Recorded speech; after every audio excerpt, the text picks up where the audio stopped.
얘들아 안녕. 오늘 10월 3일입니다. 어떤 날일까요? 네, 그렇죠. 개천절입니다. 개천절이 어떤 날인지 아는 사람? 선생님이 질문합니다.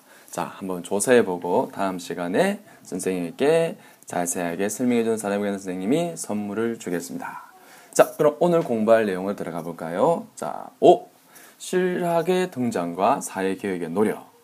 자, 그러면 이 건축물의 이름을 무엇인지 아는 사람? 네, 그렇죠. 수원하승입니다. 그렇다면 수원하승이 세워진 시기는 언제인가요?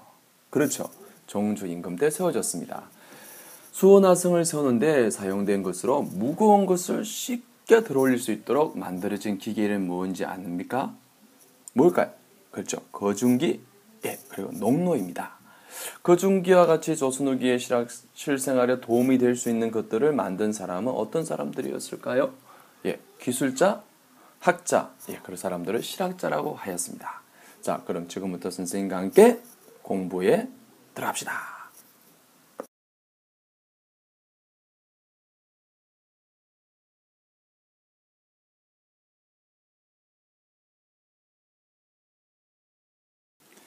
이번 시간에는 조선 후기에 등장한 실학의 뜻과 실학이 발생하게 된 까닭에 대해 알아보겠습니다. 조선 후기에 나타난 새로운 사회 변화 모습에 대해 알아보겠습니다.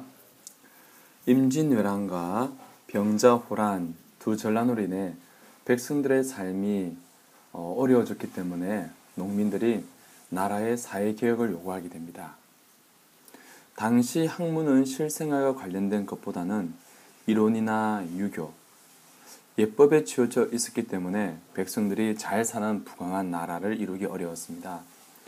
당시 연구하던 우주와 인간을 탐구하는 학문도 중요하고 상강오륜을 탐구하는 것도 중요하지만 그것만으로는 어려운 백성들의 삶을 해결해 줄 수가 없었기 때문에 실학이 등장하게 된 것입니다.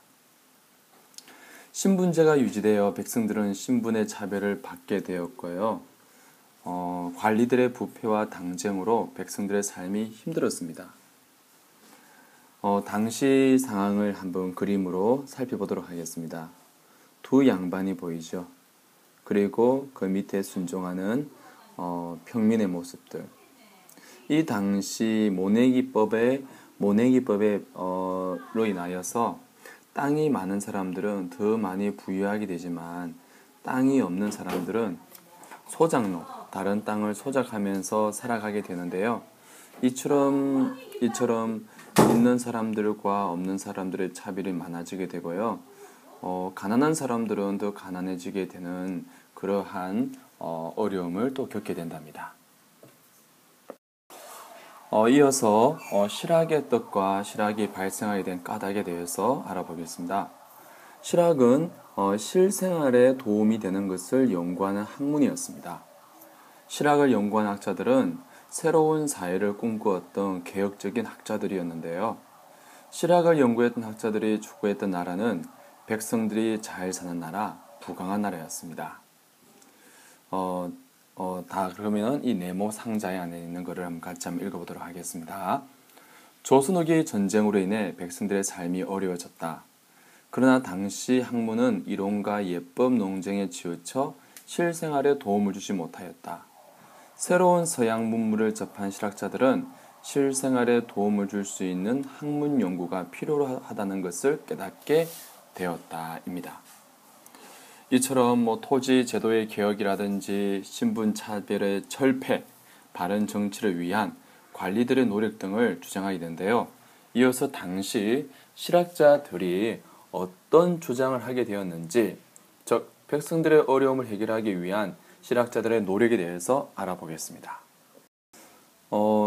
조선 후기 실학자들의 주장을 한번 볼까요? 실학자들은 나라를 다스리는데 구체적으로 도움이 되는 지식과 백성들을 잘 살게 해주는 방법을 찾기 위하여 노력하였습니다. 그들은 자신의 관점에 따라 주장하는 것이 각자 달랐는데요. 예를 들어서 농민들이 잘 살 수 있도록 토지 제도를 바로잡고 과학적인 농사 지수를 보급해야 한다는 주장도 있었고, 나라가 발전하려면 상공업을 장려해야 한다는 주장도 있었습니다.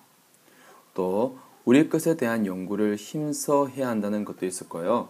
대동여지도, 김정호 알죠? 또 선진 문물을 받아들여야 된다는 주장도 있었습니다. 또한 관리들은 백성을 위한 바른 정치를 해야 한다는 등 각자의 관심에 따라 주장이 달랐습니다. 즉 부강한 나라가 되기 위해서는 사실 농업도 중요하고요. 상업도 발달해야 하고요. 그리고 무엇보다 우리 것에 대한 관심을 가지고 연구도 해야 되겠지요. 자, 어떻습니까?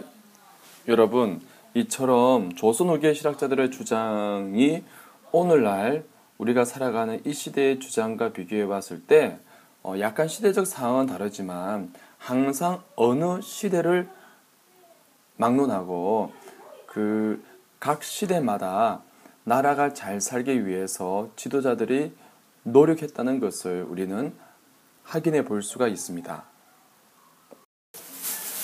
자, 다음 시간에는 선생님과 함께 사회개혁을 위해 노력했던 실학자들의 주장과 학문 연구 활동에 대해서 알아보도록 하겠습니다.